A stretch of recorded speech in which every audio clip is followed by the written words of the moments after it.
I had this unconditional love for Mike. Unconditional. That means any stupid idea he had, I supported. And it didn't matter what. And they were, I'll tell you some of the dumbest ones. But we became kind of like Statler and Waldorf for the Muppets, you know, the guys that sat up in the balcony.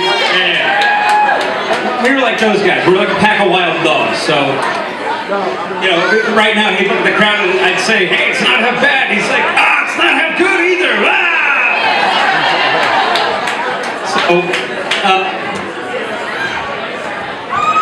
there we go. So, you know, I can count the family that I have on one hand, and I'm sure you guys will like that. Mike was one of those guys, and I see a couple of these guys that I count as family here in the audience. I appreciate you. It's feeding back, man. It's feeding back. We'll see. Talk into the mic. I am. So, let me tell you some of the dumber or crazier things that he was into. He wanted to start a ladies' arm wrestling league. Did anybody know about this? Yeah. And he was fervent about it. He absolutely had to do this. This was his next big project. And I was known for enabling his dumber ideas. He was running for Harrisburg City Council. That was one of the last things. I was at the bar when he said, should I tweet this? And he did. And then the maelstrom came. To the family. He wanted to buy that Poconos cabin. He wants it. So, at one point he wanted to buy a school bus. Here's why. He thought that he could facilitate having vans here and running them everywhere in a school bus. So we literally went out and test drove a school bus. He didn't know how to drive a bus or a diesel or a truck or a CDL, and he drove this thing around and we're sitting in the bus going like this. And he's like, yeah, it runs pretty nice. And it seems like, does the AC blow cold? Yeah. And it did. We didn't buy the school bus.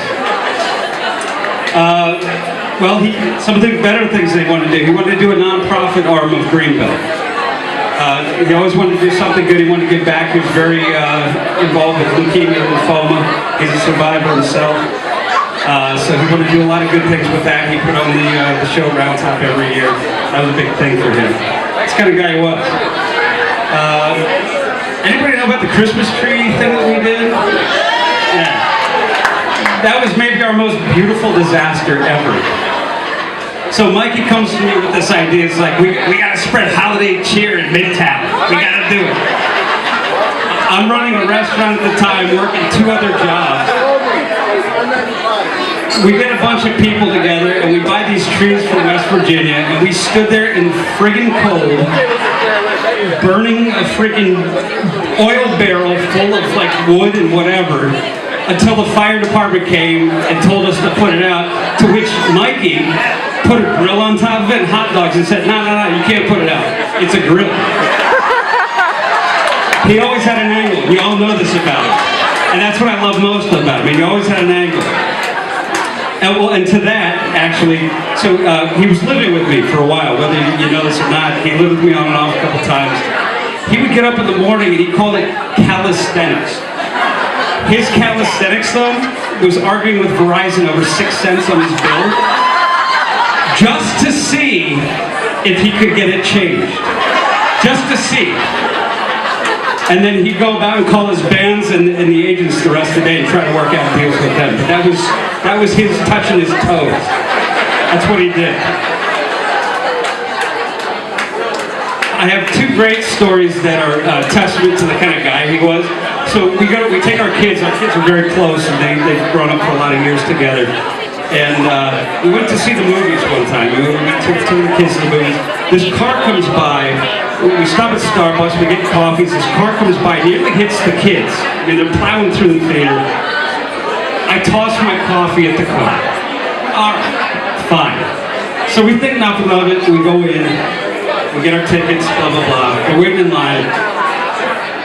These 2 fat asses come in and they said, one of you threw coffee at my car.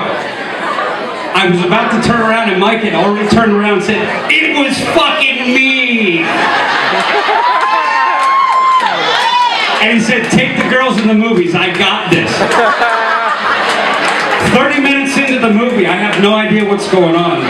Mike comes back and he's smiling. I'm like, how did that turn out? He's like, I got free movie passes. The police were there and everything. It was crazy. And there's one more story, and this was the kind of guy, this is the Mike that I want to leave you guys with. Me and my daughter took, she learned to ride her bike, so we started taking bike rides to the West Shore. We live in Midtown. So we would take these rides to Duke's and have lunch and come back. Well, one day it was a lightning storm, and we got caught in the middle of it, and we're coming back across the bridge, and we saw lightning hit the metal guardrail right where we were. My daughter's freaking out, she's crying. We throw the bikes, we run under the bridge. We had nobody else to call. And I called Mike. Mike was in the middle of something and he dropped absolutely everything. And he came, picked us up, and he put the bikes in the car. He had Lennon in the back seat. He's like, dude, I got this, bro. That's the kind of guy he was, and that's why he was my best friend. So raise your glasses. Michael, I miss you. I love you. You were one of my 5. Drink up. Have a good night.